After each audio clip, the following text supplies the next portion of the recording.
آج کل ایک بہت بڑی پریشانی جس کا لوگ ذہنی طور پر بڑی شدت کے ساتھ تکلیف کا شکار ہیں، اور اس پریشانی نے جیتے جاگتے اٹھتے بیٹھتے باہمت لوگوں کو کمزور کرنا شروع کر دیا۔ وہ پریشانی ہے غریبی کی پریشانی، کمزور ہونا، تنگ دست ہونا۔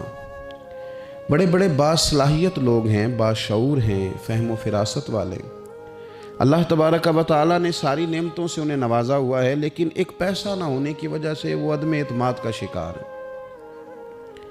مفت میں پریشان رہتے ہیں کہ میرے پاس پیسے نہیں ہیں تو جانے کیا ہو جائے گا۔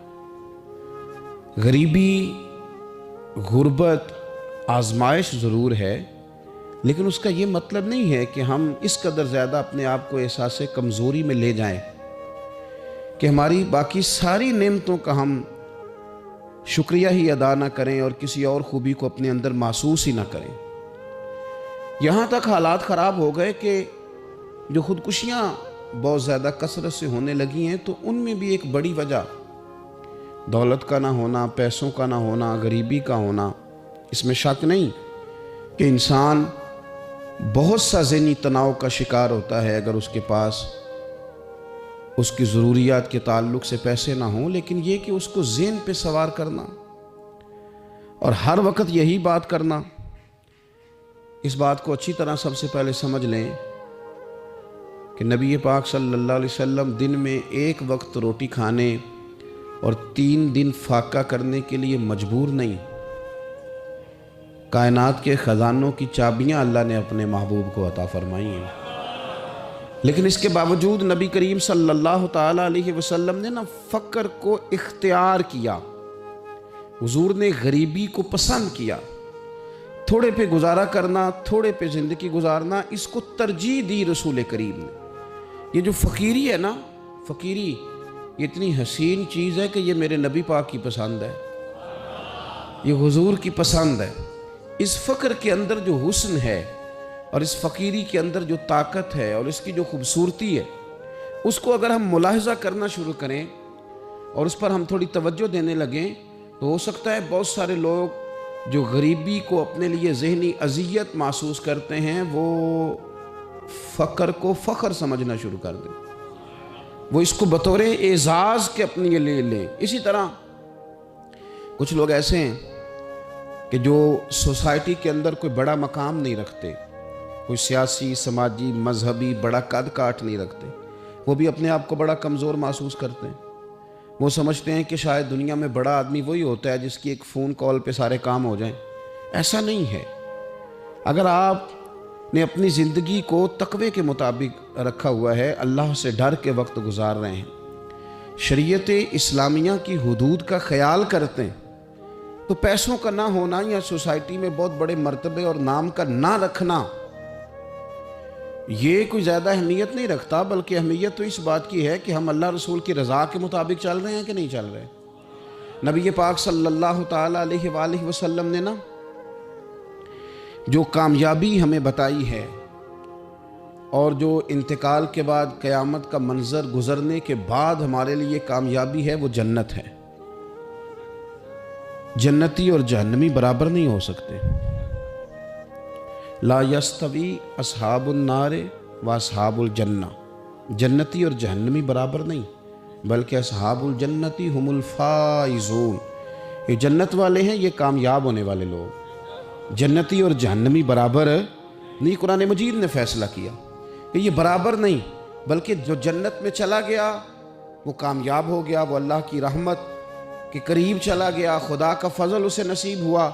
اب بہت بڑی کامیابی ہے جنت۔ اور حدیث پاک سنیے گا، یہ بخاری مسلم میں موجود ہے، حضرت عمران بن حسین رضی اللہ تعالیٰ عنہ حدیث کے راوی ہیں کہ رسول کریم صلی اللہ تعالیٰ علیہ وآلہ وسلم نے ارشاد فرمایا کہ میں نے جنت میں اکثر وہ لوگ دیکھے ہیں جو دنیا میں فقیر تھے۔ جنت ایک کامیابی ہے، جنت ایک بڑا مقام ہے، جنتی اور جہنمی برابر نہیں، لیکن حضور فرماتے ہیں میں نے جنت میں اکثریت فقراء کی دیکھی ہے، اکثر فقراء کی۔ اتنی دوڑ لگی ہوئی ہے مال کے لیے، اتنی جد و جہد ہے، ہم سمجھتے ہیں کہ پیسہ ہے تو سارا کچھ ہی ہے، لیکن حضور فرماتے ہیں دیکھیں پیسہ صاحب کا غلط نہیں، پیسے تو حضرت سیدنا عثمان غنی کے پاس بھی بڑے ہیں، حضرت عبد الرحمن ابن عوف کے پاس بھی بڑھیں. کرنے کا کام یہ ہے کہ ہم نہ سمجھ لیں کہ اللہ کی تقسیم کیا ہے. اگر اللہ تبارک و تعالیٰ نے ہمیں پیسے دیے ہیں تو بھی اس کی تقسیم پر راضی رہنا چاہیے. اور اگر وہ ہمیں فقیر دیکھنا چاہتا ہے، غریب دیکھنا چاہتا ہے، اور ہم سمجھتے ہیں کہ اللہ کا فیصلہ اور اس کی حکمت ہمارے حق میں یہی ہے، تو پھر بھی ہمیں اس کی رضا پہ راضی رہنا چاہیے. رسول پاک صلی اللہ تعالیٰ علیہ وسلم فرماتے ہیں میں نے جنت میں اکثریت، یعنی 1 2 4 لوگ نہیں، اکثر لوگ میں نے وہ دیکھے ہیں جو دنیا میں فقراء تھے، جو غریب لوگ تھے. تو اندازہ فرمائیں کہ غریبی کیا کوئی اتنی پریشانی والا کام ہے. بلکہ ایک حدیث پاک مسلم شریف میں اور بخاری میں اس طرح بھی ہے کہ حضرت ابو ہریرہ رضی اللہ تعالیٰ عنہ فرماتے ہیں کہ نبی کریم صلی اللہ علیہ وسلم نے فرمایا ایک دن جنت اور جہنم کا آپس میں مباحثہ ہو گیا. جنت اور جہنم کی آپس میں بحث ہو گئی. جہنم کہنے لگی کہ میرے اندر جو لوگ آئیں گے نا وہ بڑے بڑے سردار، بڑے بڑے متکبر، بڑے بڑے جبار، بڑے بڑے لوگ آئیں گے، یہ میری شاید فضیلت ہے. جہنم کہہ رہی ہے جہنم کہ بڑے بڑے جبار متکبر وہ میرے اندر آئیں گے، شاید یہ وجہ اعزاز ہے. تو جنت نے جواب میں کہا کہ میرے اندر تو غریب اور فقیر لوگ ہی آئیں گے، میرے اندر تو وہ لوگ آئیں گے جو دنیا میں بظاہر بڑے بڑے نہیں تھے، فقراء، مساکین، یتامہ، یہ اکثر ہوں گے. پتہ نہیں اس کی کیا وجہ ہے. جب دونوں آپس میں گفتگو کر رہے تھے نا تو رسول کریم صلی اللہ تعالیٰ علیہ وسلم فرماتے ہیں اللہ تعالیٰ نے پھر جنت سے فرمایا، اللہ نے جنت سے فرمایا کہ تو میری رحمت ہے اور میں اپنے بندوں میں سے جس پر رحمت کروں گا نا تیری صورت میں اس پر رحمت کر دوں گا. چونکہ جنت میری رحمت ہے تو میں تیری صورت میں اس پہ رحمت کر دوں گا. اور رب کریم نے ارشاد فرمایا جہنم سے کہ تو میرا عذاب ہے تو میں اپنے بندوں میں سے جس کو چاہوں گا تیرے ذریعے عذاب دے دوں گا، لیکن بھر میں تم دونوں کو ہی ڈالوں گا. بھر جنت بھی جائے گی، بھر جہنم بھی جائے گی، لیکن جس کو جہنم میں ڈالا جائے گا اس کو اللہ جہنم کے ذریعے عذاب دے گا، اور جس کو جنت میں ڈالا جائے گا اسے اللہ جنت کی صورت میں اپنی رحمت عطا فرمائے گا. اور یہ دونوں خود گواہیاں دے رہی ہیں کہ جبار، تکبر کرنے والے، اپنے دل میں غرور رکھنے والے، بڑا بڑا اپنے آپ کو گرداننے والے، جہنم خود کہہ رہی ہے وہ میرے اندر آئیں گے، اور جنت کہتی ہے کہ میرے اندر تو ضعیف لوگ آئیں گے، لاچار لوگ آئیں گے، عاجز لوگ آئیں گے، کمزور لوگ آئیں گے. ہمیں یہ دیکھنا ہے کہ کیا ہمارا وہ لوگ بننے کا شوق ہے کہ جن کے جناب بڑے لاؤ لشکر ہیں، جن کے بڑے پروٹوکول ہیں، جن کی بڑی بات ہے، اور جو غرور کے طور پر وہ ہمیں بننا ہے، یا ہمیں وہ غریب اور لاچار بننا ہے کہ جن پہ اللہ جنت کی صورت میں رحمت نازل فرما دے گا. شوق بڑا ہے لوگوں کو. آپ یقین کریں کہ کچھ لوگوں کو سادی گاڑی میں مزہ ہی نہیں آتا جب تک 4 5 موٹر سائیکل آگے پیچھے نہ ہو. لوگوں کو اتنی دیر تک لطف ہی نہیں آتا جتنی دیر تک 15 20 لوگ ان کے پروٹوکول کے لیے موجود نہ ہوں. یاد رکھیے گا کہ دنیا کے اندر تو انسان اپنے آپ کو بڑا ثابت کر لے گا، 10 15 لوگ ضرور ایسے ہوں گے جو منہ میں انگلیاں ڈال لیں گے، اسے دیکھ کے منہ میں انگلیاں ڈال لیں گے، او ہو بڑی شان ہے، بڑی بات ہے. لیکن شان اسی کی ہے جسے قیامت میں معاف کر دیا جائے. شان اسی کی ہے جس کے لیے رب رسول کی رضا کا پروانہ جاری کر دیا. ہاں میرے عزیز، عظمت اسی کی ہے جس سے حساب نہ پوچھا جائے اور اسے بغیر حساب کتاب معاف کر دیا جائے. اپنے آپ کو ان لوگوں میں شامل کرنے کی کوشش کریں. اور یہ بھی یاد رکھیں کہ اگر آپ پرہیزگار ہیں اور آپ تقوی والے اور اللہ سے ڈرنے والے، تو نبی پاک صلی اللہ علیہ وسلم نے خاص شفقت فرمائی ہے غرباء پر، مساکین پر. خاص شفقت. نبی پاک صلی اللہ علیہ وسلم اس شخص کو بھی بڑا پسند کرتے تھے جو غریبوں کی خدمت کرتا، جو مسکینوں کی مدد کرتا، جو بیوہ عورتوں کے ساتھ کسی بھی طرح خیر کر سکتا. ان کی حضور نے تعریف فرمائی. بخاری مسلم میں حدیث ہے، نبی پاک صلی اللہ تعالیٰ علیہ وسلم نے فرمایا کہ جو لوگ غریبوں کی، مسکینوں کی، لاچاروں کی مدد میں رہتے ہیں، یوں سمجھ لو وہ اللہ کے راستے میں جہاد کرنے میں مصروف رہتے. آج بڑی مشکلات ہوتی ہیں. میں نے دیکھا ہے کسی سرکاری ملازم کا انتقال ہو گیا تو اس کی بیوہ بڑی تکلیفوں سے گزرتی ہے. ہمارے ہاں تو کاغذات ہی بڑے بنتے ہیں، کہاں جا کے پینشن لگتی ہے، کیا کیا مشکلات سے گزرنا پڑتا ہے. اس کے بچوں کو دنیا کے بہت سارے معاملات ہوں جن میں بڑی پریشانیاں ہوتی ہیں، یہ تو جگہ کا انتقال کرانا، بینک کے معاملات دیکھنا، بڑی بڑی آزمائشوں میں بچے آ جاتے ہیں اور چھوٹے چھوٹے کاموں میں انہیں الجھا دیا جاتا ہے۔ کچھ لوگ ایسے ہوتے ہیں کہ جن کی ذرا سی سفارش کرنے سے، ذرا سے آگے بڑھنے سے ان کا کام ہو جاتا ہے۔ میرے نبی پاک علیہ السلام نے فرمایا جس کو دیکھو یتیموں، مسکینوں، بیوہ عورتوں کی مدد میں ہے، سمجھو وہ اللہ کے راستے میں جہاد میں ہے، اور فرمایا یوں سمجھ لو کہ اس نے وہ قیام کیا ہے کہ شاید دیر ہو جائے اسے رکوع کرنے میں، یعنی لمبی نمازیں پڑھنے والا ہے، اور فرمایا یہ وہ روزہ دار ہے کہ جو روزہ رکھے گا افطار ہی نہیں کرے گا، یعنی لمبے روزے رکھنے والا۔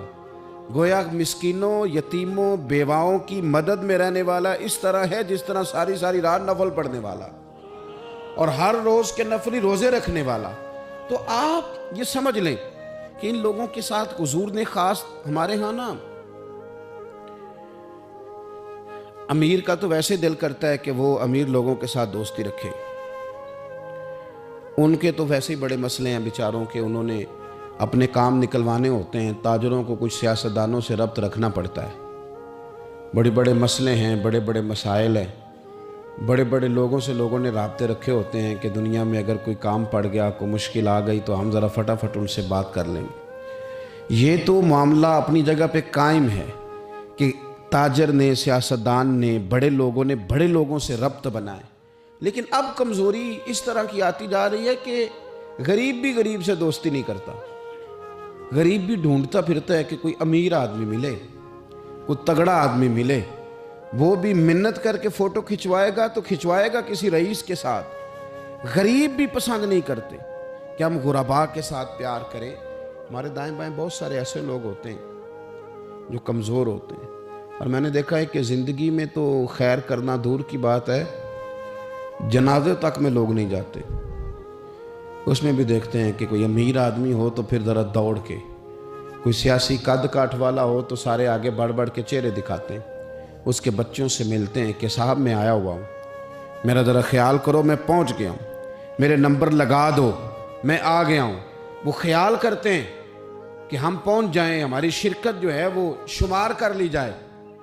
تو میرے عزیز، اکثریت ہم نے یہ دیکھا ہے کہ غریب کی تو نماز جنازہ کا مسئلہ آ جائے نا غریب کی، تو جو کہ سادہ آدمی ہے، کوئی سیاسی سماجی کاٹ تو جنازے تک لوگ خیال نہیں کرتے۔